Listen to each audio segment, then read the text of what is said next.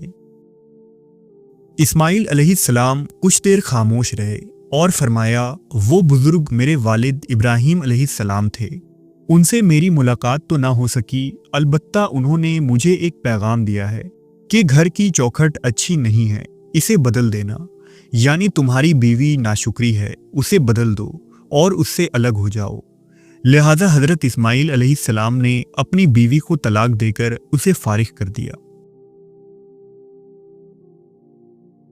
اس واقعے کے کچھ عرصے بعد اسماعیل علیہ السلام کو ضرورت محسوس ہوئی کہ وہ ایک پرہیزگار اور صابر و شاکر خاتون کو گھر لائیں جو دکھ درد میں ان کی ساتھی ہو۔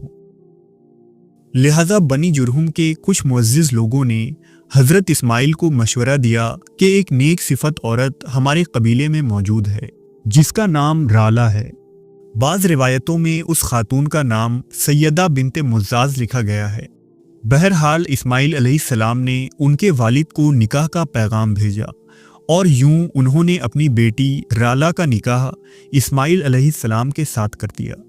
اس طرح رالہ آپ علیہ السلام کے گھر آ گئیں اور ایسا نیک شوہر ملنے پر اللہ کا شکر ادا کیا۔ کچھ عرصوں بعد پھر حضرت ابراہیم علیہ السلام مکہ آئے۔ ابراہیم علیہ السلام نے دروازے پر آ کر کہا کہ اے گھر والوں، تم پر اللہ کی رحمت ہو۔ اس پر رالہ پردے میں باہر آئیں اور ابراہیم علیہ السلام کو سلام کیا۔ رالہ نے سمجھا کہ یہ بزرگ کوئی مسافر ہیں، لہذا ان سے کہا کہ آپ میرے غریب خانے پر تشریف لائیں اور مہمان نوازی کا موقع دیں۔ حضرت ابراہیم علیہ السلام نے ان سے پوچھا کہ تمہارا شوہر کہاں ہے؟ رالہ نے نہایت ہی ادب اور حیا سے عرض کیا کہ وہ ہمارے لیے اللہ کی زمین سے رزق حاصل کرنے کو نکلے ہیں۔ پھر حضرت ابراہیم نے بی بی رالہ سے پوچھا کہ تمہارا گزارا کیسا ہو رہا ہے؟ رالہ نے عرض کیا، اللہ کا شکر ہے کہ ہم بہت اچھے سے گزر بسر کر رہے ہیں، ہم خوشحال ہیں۔ اور پھر اس نے اللہ کی نعمتوں کا شکر ادا کیا۔ ابراہیم علیہ السلام نے کہا، کیا گھر میں کچھ غلہ یا گندم موجود ہے؟ تو بی بی رالہ نے جواب دیا کہ اگر آپ کو زیادہ راہ کے لیے اناج چاہیے تو میں ابھی انتظام کر دوں گی انشاءاللہ۔ اس وقت ابراہیم علیہ السلام اللہ کی طرف متوجہ ہوئے اور دعا کی کہ اے اللہ، ان کے کھانے پینے میں برکت عطا فرما۔ اور پھر حضرت ابراہیم نے رالہ سے فرمایا، جب تمہارا شوہر آئے تو اسے میرا سلام کہنا اور میری طرف سے انہیں کہنا کہ اپنے دروازے کی چوکھٹ کی ہمیشہ حفاظت کرے، اسی میں تمہاری بہتری ہے۔ یہ کہہ کر حضرت ابراہیم وہاں سے چلے گئے۔ جب اسماعیل علیہ السلام گھر واپس آئے تو اپنے والد کی خوشبو محسوس کی اور پوچھا، کیا آج کوئی آیا تھا؟ رالہ نے جواب دیا، ہاں، آج ہمارے ہاں ایک بزرگ تشریف لائے تھے جن کے چہرے پر جلال و جمال تھا، شیریں گفتگو تھی اور اعلیٰ اخلاق کے مالک تھے۔ بزرگ نے مجھ سے آپ کے بارے میں پوچھا تو میں نے آپ کے بارے میں بتایا کہ آپ شکار کو گئے ہیں، اور پھر انہوں نے ہمارے گزر بسر اور حالات کے متعلق سوال کیا تو میں نے ان سے عرض کر دیا کہ ہم اللہ کے فضل و کرم سے خوشحال ہیں، اور انہوں نے ہمارے لیے برکت کی دعا فرمائی۔ حضرت اسماعیل علیہ السلام نے پوچھا، کیا انہوں نے کچھ نصیحت بھی فرمائی تھی؟ تو رالہ نے جواب دیا، ہاں، وہ آپ کو سلام کہہ رہے تھے اور آپ کو حکم دیا ہے کہ آپ اپنے دروازے کی چوکھٹ کی ہمیشہ حفاظت کریں۔ مسکراتے ہوئے فرمایا، وہ بزرگ میرے والد محترم ابراہیم تھے اور وہ چوکھٹ تم ہو جس کے بارے میں انہوں نے مجھے نصیحت کی ہے کہ اسے زندگی بھر ساتھ رکھنا، کیونکہ تم ایک نیک بیوی ہو۔ بی بی رالہ جرہم قبیلے کی تمام عورتوں میں سب سے زیادہ دیندار اور پاک باز تھی۔ آپ اللہ اور اس کے رسول پر کامل یقین اور توکل رکھتی تھی اور ہر دکھ درد اور زندگی کے اتار چڑھاؤ میں اسماعیل علیہ السلام کا ہمیشہ ساتھ دیا۔ انہیں دنیا کی زیب و زینت سے زیادہ آخرت کی چاہت تھی۔ بی بی رالہ کو یہ احساس تھا کہ وہ ایک ذمہ دار پیغمبر کی بیوی ہیں جنہیں اللہ نے دعوت دین کا کام سونپ کر اس دنیا میں بھیجا ہے، اور ان کی ذمہ داری اس زمین پر توحید کے پیغام کو عام کرنا ہے۔ اس لیے حضرت رالہ ہر حالات اور نازک موڑ پر اسماعیل علیہ السلام کی بہتر ہمسفر ثابت ہوئی۔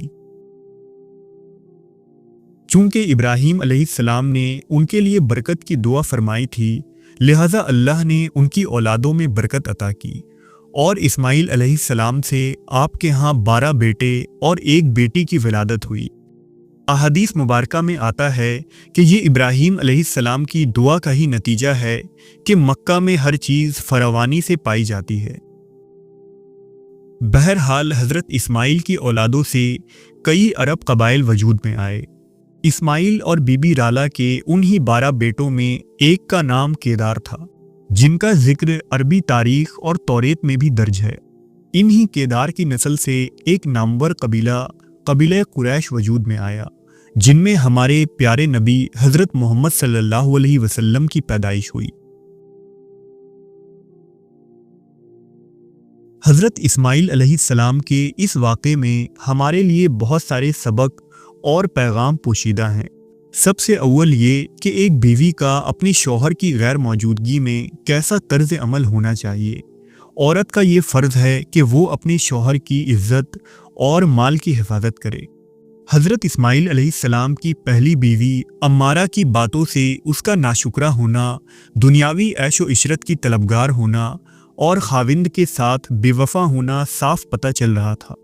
اس لیے حضرت ابراہیم نے اپنے بیٹے کو علیحدگی کی نصیحت کی، کیونکہ نیک بیوی ہمیشہ اپنے خاوند کی عزت و سفید پوشی کا بھرم رکھتی ہے، ہر کسی کے سامنے اپنی تنگ دستی کا رونا نہیں روتی، اور یہ خصلتیں نبی کے گھرانے کے شایان شان نہیں تھی۔ اس سے ہمیں یہ سبق بھی ملتا ہے کہ اعلیٰ اخلاق اور تزکیہ نفس میں سب سے زیادہ اہمیت اس بات کی ہے کہ آدمی مکمل طور پر اپنے آپ کو بے شکایت بنا لے، اور کسی شخص سے بھی کوئی شکایت ہونے کے باوجود وہ پوری طرح سے ایک مثبت سوچ والا انسان بن جائے۔ جبکہ بہترین بیوی کی خوبیوں میں ایک خوبی شوہر کی فرما برداری کے ساتھ اپنی ذمہ داری کو سمجھنا اور برے حالات میں خاوند کا ساتھ دینا ہے۔ ایک نیک خاتون کی پہچان یہ ہے کہ اگر ضروریات زندگی اور اسباب میں کوئی کمی ہو تو وہ اس پر بھی خوشی کا اظہار کرے اور صبر و شکر کرے، اور یہی ایک کامیاب ازدواجی زندگی کا راز ہے۔ اس لیے رسول اللہ صلی اللہ علیہ وسلم کا ارشاد ہے کہ اس دنیا کے متاع میں سے بہترین متاع نیک عورت ہے۔